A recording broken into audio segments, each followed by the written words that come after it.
बहुत समय पहले की बात है। किसी नगर में एक ब्राह्मण और ब्राह्मणी रहते थे। ब्राह्मण के दो पुत्र थे और दोनों का ही विवाह हो चुका था, लेकिन दोनों ही बहुओं की कोई संतान नहीं थी। इस कारण पूरा परिवार दुखी रहता था। एक दिन उनके गांव में एक ब्राह्मण आया और उन्होंने ब्राह्मणी को सलाह दी कि वह अपनी दोनों बहुओं के साथ मिलकर शीतला अष्टमी का व्रत करे। ब्राह्मण की सलाह मानकर ब्राह्मणी ने अपनी दोनों बहुओं के साथ पूरे विधि विधान से शीतला अष्टमी का व्रत किया। कुछ समय बाद दोनों बहुओं की गोद भर आई और उनके घर में दो सुंदर पुत्रों का जन्म हुआ। अगले वर्ष जब फिर शीतला अष्टमी आई तो शीतला सप्तमी के दिन ब्राह्मणी अपनी बहुओं के साथ मिलकर शीतला माता की पूजा की तैयारी करने लगी। रात में दोनों बहुएं आपस में बातें करने लगी कि आज रसोई में काम करते करते फिर एक बहू ने कहा कि उसे डर लग रहा है कि अगर वह ठंडा या बासी खाना खाएगी तो कहीं उनके बच्चे की तबीयत खराब न हो जाए। दूसरी बहू ने उसकी बात में सहमति जताई और दोनों ने सोचा कि थोड़ा सा कच्चा सामान मटके में छिपा लेते हैं और सुबह जब पानी बनने कुएं पर जाएंगे तो वहीं ताजा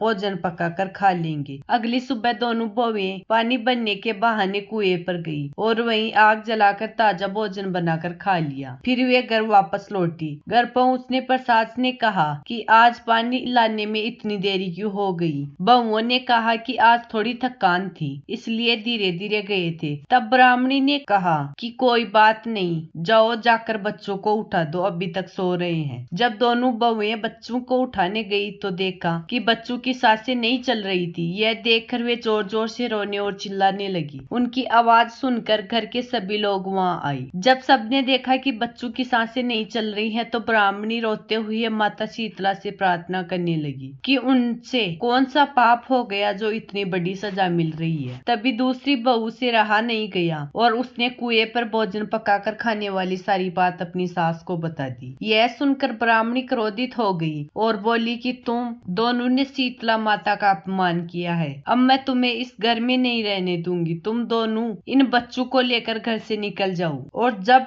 तक इन बच्चों को जीवित नहीं करवा लेती तब तक वापस मत आना। सास की बात सुनकर दोनों बहुएं रोती हुई अपने बच्चों को एक टोकरी में रखकर घर से निकल गई। चलते चलते वे जंगल में पहुंच गई। वहां उन्होंने एक बड़े पेड़ के नीचे दो औरतें बैठी हुई दिखाई दी। वे भी उनके पास आकर बैठ गई। उन दोनों औरतों के सिर में बहुत खुजली हो रही थी। उन्होंने बहुओं से कहा कि क्या वे उनके सिर देख सकती हैं। बहुओं ने सहमति जताई और उनके सिर से जुएं निकाली। इससे उन औरतों को बहुत आराम मिला। फिर उन्होंने पूछा कि तुम दोनों कौन हो और इस जंगल में क्यों भटक रही हो। तब एक बहू ने उन्होंने अपनी सारी कहानी सुना दी। उनकी बात सुनकर वे औरत बोली कि तुम दोनों ने बहुत बड़ा पाप किया है, क्योंकि शीतला माता के दिन ठंडा भोजन करना ही नियम है। यह सुनकर बहुएं रोने लगी और शीतला माता से क्षमा मांगने लगी। वे कहने लगी कि उनसे गलती हो गई, लेकिन वो अब सच्चे मन से पश्चाताप कर रही है और भविष्य में कभी ऐसी गलती नहीं करेगी। तभी उन औरतों में से एक ने अपना दिव्य रूप धारण कर लिया और वह माता शीतला के रूप में प्रकट हो गई। माता ने कहा कि तुम दोनों के सच्चे पश्चाताप से मैं प्रसन्न हूँ, इसलिए तुम्हारे पुत्रों को जीवन दान देती हूँ। ऐसा कहकर माता शीतला ने दोनों बच्चों को फिर से जीवित कर दिया। यह देखकर दोनों बहुएं अत्यंत प्रसन्न हुई और अपने बच्चों को लेकर वापस घर लौट आई। घर पहुंचते ही ब्राह्मणी ने आश्चर्य से पूछा कि तुम दोनों वापस कैसे आई। मैंने तो कहा था कि जब तक बच्चे जीवित नहीं हो जाते तब तक मत आना। तब बहू ने कहा कि शीतला माता की कृपा से दोनों बच्चे फिर से जीवित हो गए।